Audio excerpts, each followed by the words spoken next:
Pero ya tenemos en la línea también al padre Juan Gómez, como le digo, es vocero de la diócesis aquí en San José del Cabo, de la diócesis de La Paz, y es el vocero de la diócesis párroco de la misión de San José del Cabo, y también de La Paz, ¿verdad? Padre, ¿cómo está? Buenas tardes, ¿nos escucha bien? Y yo sí, ¿me escuchas? Sí, no lo Perfecto. vemos, pero lo escuchamos. Mira, pues, a ver, ¿Ya cuánto tiempo aquí en Los Cabos, padre? A ver si le puede quitar el mute a su micrófono ahí, producción. Eso.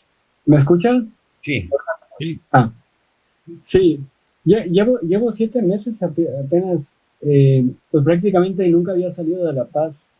En 38 años estuve siempre ahí, aquí estamos. ¿Qué representa para usted o qué es lo que podemos considerar como el legado del Papa Francisco, ahora que pues, ya nos dejó el lunes a las 7:35 de la mañana? Bueno, yo creo que después del Concilio Vaticano II no habíamos tenido un papa reformista al estilo de Francisco, ¿no? Eh, los papas que vinieron después del concilio, para mí el gran papa pues, fue Pablo VI, ¿no? Que fue el que trajo los grandes cambios, el que se ganó incluso con muchos enemigos dentro de la misma iglesia, precisamente por buscar los cambios, ¿no? Después hubo una cierta estabilidad con Juan Pablo II, pero fueron muchos años en donde pues él buscó acercarse a la gente, pero pues más allá de 27, eso, perdón que lo interrumpa, 27 años de papado de Juan Pablo sí, II, ¿verdad? sí. Sí. Sí, un papado muy largo en donde pues hubo mucha evangelización y todo, pero no los grandes cambios. Cuando vino el Papa Benedicto, o sea, de alguna manera ya se avisoraban esos cambios y contrario a lo que muchos dicen de que Benedicto pues era un hombre muy cerrado y todo, él fue abierto, pues, es el gran teólogo, ¿no? que hemos tenido. Pero quien se animó definitivamente a hacer también lo que ya Benedicto pretendía, pues era el Papa Francisco, ¿no? Él, al escoger ese nombre, no solamente nos estaba hablando de la sencillez de San Francisco de Asís, de la pobreza, sino también de ese Francisco de Asís que se enfrentó al mismo Papa a Roma, o sea, con humildad, en donde le fue y le dijo al Papa, reconstruye mi casa, ¿no? Y esa fue la tarea del Papa Francisco, reconstruir una iglesia en donde las tradiciones no deben perderse, pero hay una diferencia entre la tradición y lo tradicionalista, ¿no? En donde se vive anclado a un pasado que no va a regresar y que regresar a ese pasado es como el avestruz, ¿no? Esconder la cabeza para darnos cuenta de lo que sucede alrededor. Oiga, padre, ¿qué cree que pueda seguir en el siguiente papado? ¿Cree que haya una tendencia a romper con el conservadurismo? Bueno, más que nada, volver a un conservadurismo que pues, no tenía definitivamente el padre Francisco. Bueno, lo que uno desea, lo que uno anhela es una continuidad, ¿sí?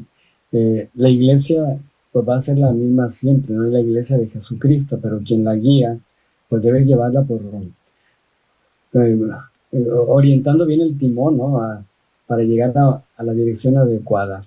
Mucho se dice que la iglesia llega tarde en muchas situaciones, precisamente por basarse en la tradición, pero creo que Francisco fue muy arriesgado al decir, bueno, la iglesia somos todos, incluso usando una palabra muy suya, los descartados, ¿sí? Esos descartados que pues de alguna manera ahí estaban, pero como que eran parte del organigrama, pero no figuraban, ¿no? Y el Papa dijo, no, o sea, son todos.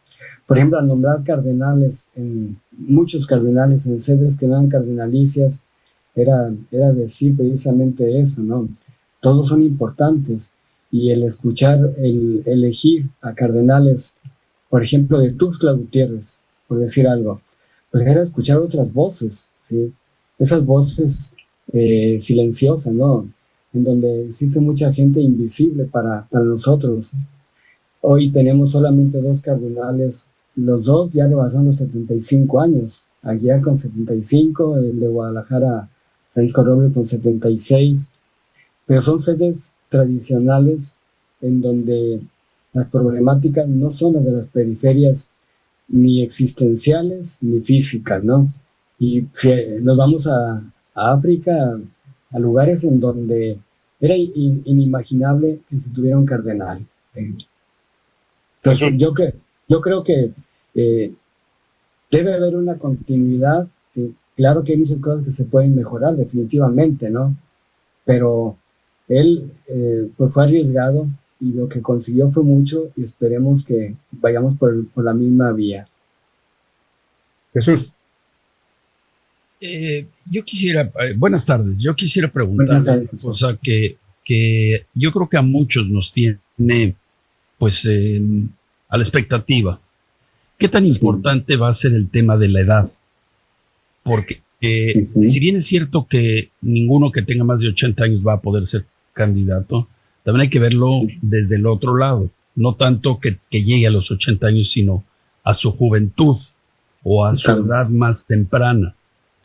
Claro. ¿Qué importancia tendrá en este cónclave el tema de los candidatos, de los cardenales más jóvenes que tengan probabilidades altas para esto? Creo, y mi pregunta va en el sentido de que su edad joven les dé una mayor probabilidad. Claro que nadie la tiene la vida comprada, pero les da una probabilidad de estar más tiempo, ya sea en la continuidad o en la modificación, sea cual sea su estilo. ¿Qué importancia tiene entonces para los cardenales la edad? Sí, Jesús, mira, yo creo que, te voy a decir mi punto de vista, ¿no? Ya aprendimos mucho con Juan Pablo II, lo eligieron a los 58 años de edad.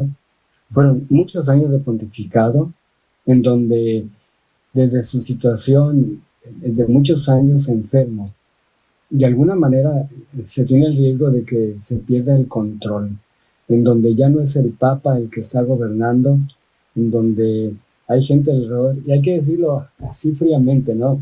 En donde hay distintos bandos hacia adentro gobernando y pues se vuelve, con todo respeto, ¿verdad? Como una iglesia Montessori, ¿no? En donde cada quien hace lo que quiere. No lo digo despectivamente, ¿no? No, claro. Y está, por ejemplo, el candidato Luis Antonio Tagle de Filipinas, que a mí en lo personal me gusta y todo. Tiene 67 años. Yo diría, el Papa no debe durar más de 10, 12 años. Benedicto en 8 años hizo buenas cosas, suficientes. Este Papa duró 12 años, ¿sí? Y yo creo que ya no podía durar más, ¿sí? Digo, no es que deseaba uno que ya no estuviera, simplemente humanamente hablando hay límites y creo que desde ahí también se tiene que pensar en eso, ¿no? Digamos que hay muchos intereses que confluyen si la permanencia es de largo plazo. Definitivamente, sí.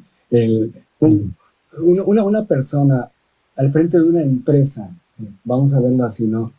Una persona al frente de un país de 80 años, lo hemos visto aquí con el vecino país del norte, ¿no?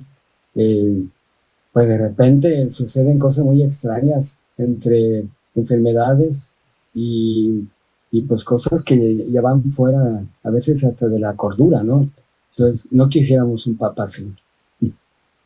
De hablar, padre, pues muchas gracias. No sé si justo tenías algo breve que comentar. Gracias. Sabes, quería yo tocar un tema que pareciera no estar en la palestra. A ver qué opinión le merece al padre Juan. La vulnerabilidad, ahorita están tocando el tema de la vulnerabilidad de una sede pontificia pues regida por una persona ya muy mayor. A mí me preocupa mucho cuando leo las pocas noticias que hay sobre la cantidad de fieles y de clérigos en países del mundo donde están siendo sistemáticamente atacados y exterminados. Y creo que es un tema donde la fortaleza de la sede principal tendría que ser muy patente y es un tema en el que los católicos tendríamos que ser capaces de cerrar filas. No sé, sin elaborar mucho más por el tiempo, padre, ¿esto qué opinión le merece? Bueno, yo estoy participando, creo que sí han escuchado hablar sobre los diálogos por la paz, ¿no? Ese movimiento que se tiene en todo el país y que lo iniciaron precisamente los jesuitas, a raíz del asesinato de aquellos jesuitas en Chihuahua. Bueno, tenemos datos en donde pues ha habido tantos sacerdotes y laicos, muchos catequistas atacados, ¿sí? Y no, vamos a decir, no son gente de otros grupos religiosos, ¿sí? No son enemigos como tal de la iglesia. Sabemos quién está detrás de todo eso. Bueno, le vamos a poner nombre y apellido, ¿no? El crimen organizado, ¿no? Eso es aquí en México. En otros países hay otros intereses, pero también hay mucha persecución. Pero pareciera que no es noticia, ¿no?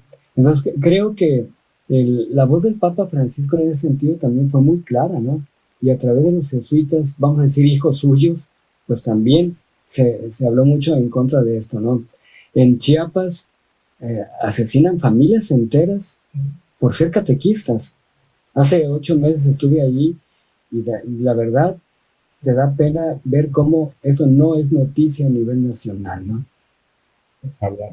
Hablar, padre, pues muchas gracias por sus reflexiones, sus conceptos y por compartirlos con nuestro público. Estaremos en contacto, por lo pronto, que la vaya muy bien y pues esperemos que en próximas fechas ya tengamos el nombramiento por parte de los cardenales en el cónclave que se iniciará yo creo que en unos 4 o 5 días más. A mediados de mayo. Mediados de mayo, ¿verdad? Puede sí, ser. Sí. Y todavía falta, sí. Sí. Pues gracias Armando, a Justo y a Jesús por este momento. Gracias a Juan Gómez, vocero de la diócesis de San José y de La Paz. No, es diócesis de La Paz. San José, pues es una parroquia. Es una parroquia, claro. Ajá. Ok, muchas gracias. Hasta luego. Gracias.